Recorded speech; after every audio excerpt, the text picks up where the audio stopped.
Dice el presidente de Costa Rica, Luis Guillermo Solís, y su pronunciamiento frente a la situación que vive actualmente Venezuela, además de la participación del país suramericano en la Organización de Estados Americanos. Para el mandatario, la solución está en las urnas, sin embargo, evitó solicitar elecciones anticipadas. Recordemos que esta semana el secretario general, Luis Almagro, presentó un informe en el que solicita nuevamente la activación de la Carta Democrática en Venezuela. No creo que tengamos que especular qué va a pasar en las nuevas elecciones. Tenemos que ser muy cuidadosos porque no quiero que la OEA se vacíe de sus posibilidades de tener un impacto positivo en la crisis nacional.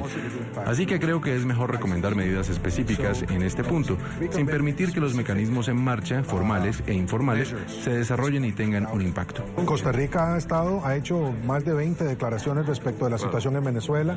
Queremos que haya elecciones que sean libres y justas en Venezuela. Creemos que la solución es una solución que tiene que ser electoral, no es una solución que pase por otros niveles. Apoyamos los esfuerzos de negociación que se han realizado desde diferentes lugares, así es que creemos que no debemos de adelantar temas hasta tanto no tengamos los suficientes elementos como para resolver si una elección ha sido o no ha sido justamente desarrollada. Nos acompaña a esta hora Laura Chinchilla, expresidenta de Costa Rica. Bienvenida, expresidenta. Muchas gracias, un gusto.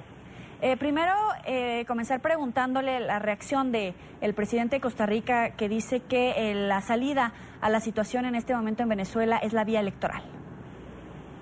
Pues claro, una vía electoral por la cual han venido clamando los mismos venezolanos desde hace ya más de un año. Les recuerdo que una vez que la oposición ganó el control del Congreso, se empezó a organizar la solicitud de la realización de un referéndum revocatorio que tenía que haberse organizado el año anterior, y eso el gobierno hizo todo lo posible por evitarlo. De manera que ya no basta simplemente con decir que hay que buscar la salida electoral. De lo que se trata ahora es que sobre la base de un informe tan demoledor como lo es el informe presentado recientemente por el secretario Almagro, en donde se confirma que lo único que ha venido haciendo el régimen venezolano es ganando tiempo y negando a los venezolanos una salida por la vía institucional, hay que simplemente actuar y actuar con más drasticidad y ya no simplemente diciendo que esa es la salida ideal. Por supuesto que es la salida ideal, pero es la salida a la que se ha negado echar mano el actual régimen que gobierna Venezuela.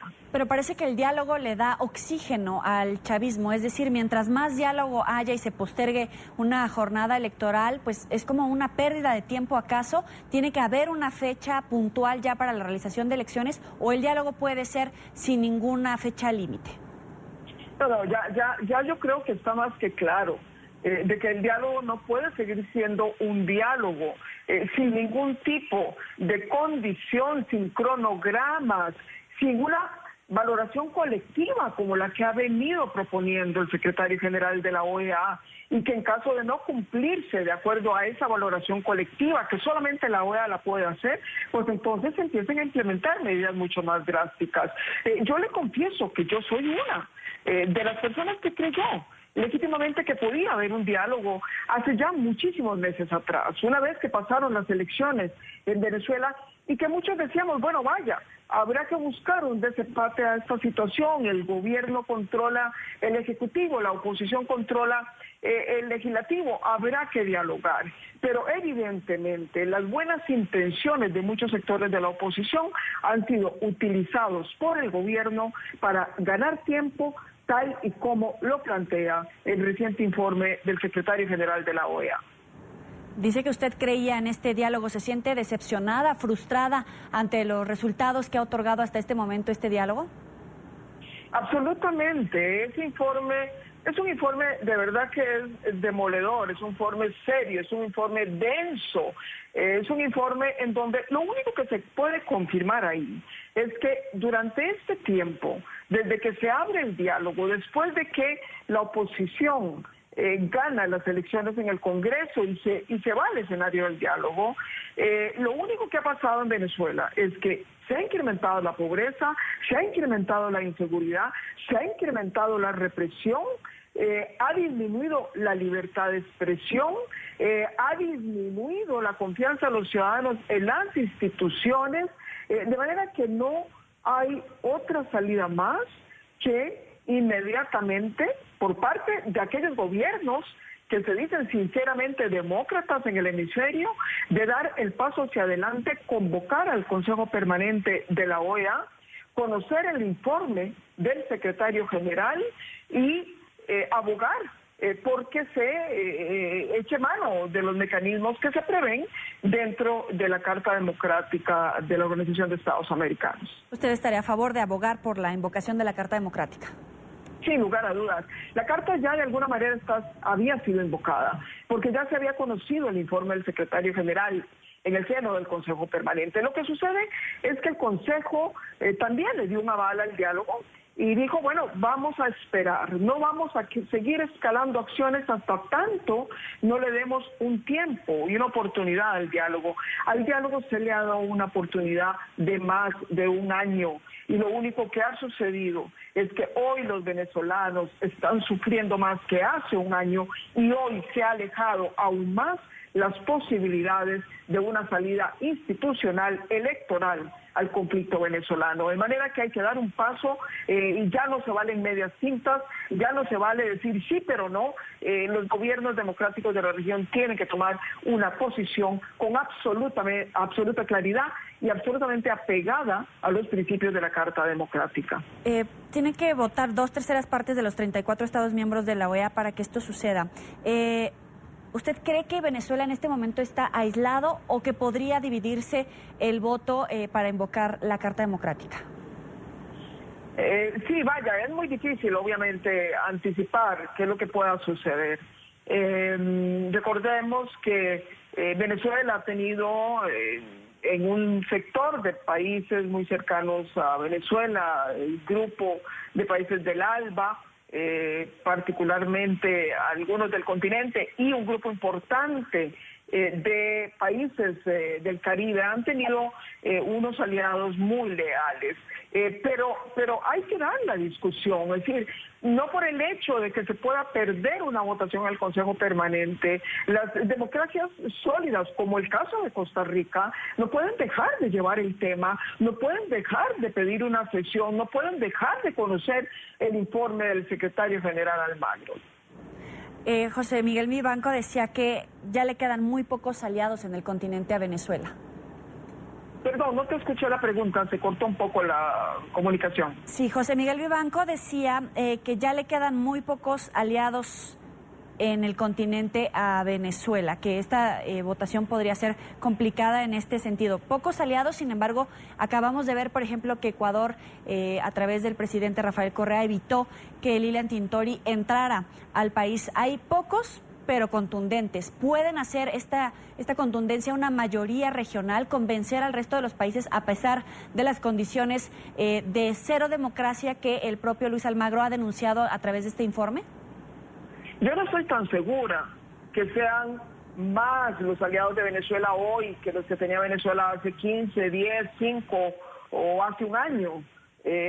Yo por lo menos, como presidente o presidenta de una democracia, constatando la situación tan grave que se vive hoy, que ciertamente es muy diferente al escenario de hace 15, 10 o 5 años, yo me atrevería a plantearlo y me parece que lo que hay que hacer es probar qué es lo que están pensando muchos de los gobiernos, pero yo no aseguraría que sean hoy más los aliados de Venezuela que los que Venezuela tenía hace algún tiempo.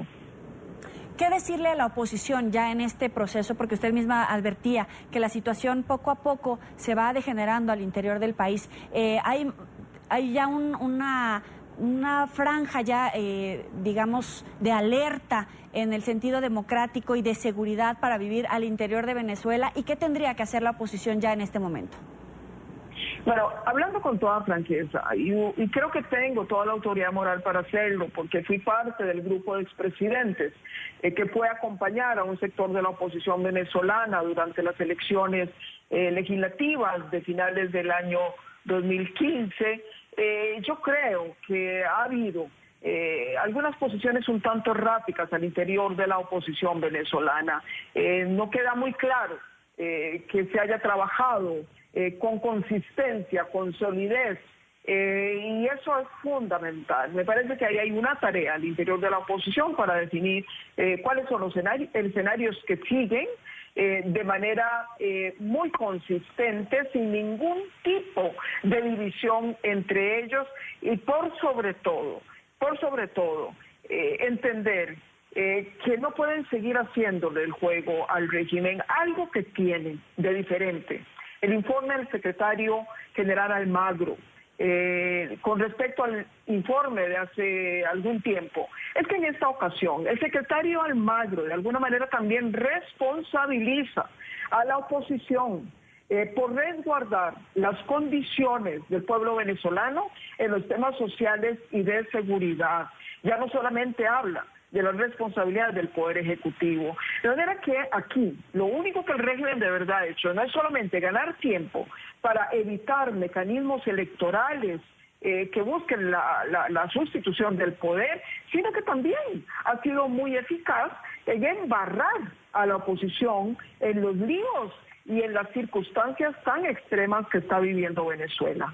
La oposición se equivocó en ese momento cuando se dividió frente a alargar el periodo de diálogo, porque había una fracción que pedía puntos puntuales respecto a, por ejemplo, la liberación de presos políticos, la apertura de un canal humanitario, y otros miembros de esa oposición permanecieron en el diálogo, le dieron oxígeno al chavismo. ¿Fue un error? Así es, yo creo que sí. Yo creo que ha sido un error, básicamente el hecho de no tener claridad intelectual, de no tener consistencia política para poder definir cuál es la posición de ellos ante el diálogo. Se sabe, y eso es muy lamentable, porque si hay algo que es importante en un diálogo es la transparencia, y se sabe que algunos dicen que no, pero que en privado lo hacen. Estas cosas no pueden suceder. El pueblo venezolano hoy está tan desencantado del gobierno como de algunos de los sectores de oposición, y por eso es que ya no pueden seguir al interior de Venezuela la oposición con la responsabilidad que recibieron por el mandato popular en las últimas elecciones. No pueden seguir en esta actitud tan errática que han mostrado en los últimos años, en los últimos meses. Finalmente, es un riesgo que enfrenta esta transición democrática, este restablecimiento de las instituciones, de la independencia incluso de los diferentes órganos de gobierno, el hecho de que la oposición esté tan fragmentada porque no le hacen frente al chavismo y todas las denuncias que están de alguna manera cosechándose a través de diferentes informes, como en este caso el de la OEA. Sí, de nuevo insisto, una precondición fundamental para poder, obviamente, tener éxito en la gestión internacional, para que una actitud tan valiente como la que ha tenido el secretario general pueda prosperar, es que la oposición tenga una posición unívoca en estos temas. En la medida en que eso no se dé, pues es mucho más difícil. Uno de verdad que le da una gran angustia cuando algunos amigos venezolanos, y cuando digo amigos lo digo en un tono obviamente pues de entender como amigos todos aquellos que están abogando por la causa, pero desde las redes sociales a veces le dicen a uno, pero bueno, tienen que hacer algo más, la comunidad internacional tiene que apoyarnos más, han dejado de hacer. Pero vaya, es que la presión internacional y la acción de los organismos internacionales nunca va a poder sustituir la posición de los propios venezolanos al interior de Venezuela. Y de nuevo, si algunos de los líderes de oposición siguen teniendo esta visión tan errática de qué hacer frente a un régimen que cada vez agrava las circunstancias de los venezolanos, pues muy difícilmente una acción internacional, por más sensata, por más convincente, por más honesta y seria que sea, como la del secretario general, va a poder prosperar. ¿Quiénes son estos líderes que se equivocaron de la oposición? ¿Perdón? ¿Quiénes son estos líderes de la oposición que se equivocaron? No, yo prefiero aquí no puntualizar. A mí me parece que cuando hablamos de estas cosas cada quien entiende de lo que estamos hablando. Me parece que mi mensaje es un mensaje bien intencionado, de verdad que bien intencionado, porque vamos a seguir, obviamente, levantando la bandera en favor de los derechos humanos, de la democracia, de la libertad en Venezuela, pero necesitamos mensajes también desde el interior de Venezuela, muchos más claros en ese sentido. Yo creo que cada quien sabe lo que está haciendo. Hay gente valientísima, hay mujeres, hay hombres valientes en Venezuela que no han bajado la guardia, pero no son todos. No son todos y es un momento de verdad de grandes decisiones. El informe del secretario general es una lectura obligatoria para todos los demócratas de nuestra región. Agradecemos a Laura Chinchilla, expresidenta de Costa Rica, por estar con nosotros en la tarde. Pásela muy bien, expresidenta. Gracias, hasta luego. Hasta luego.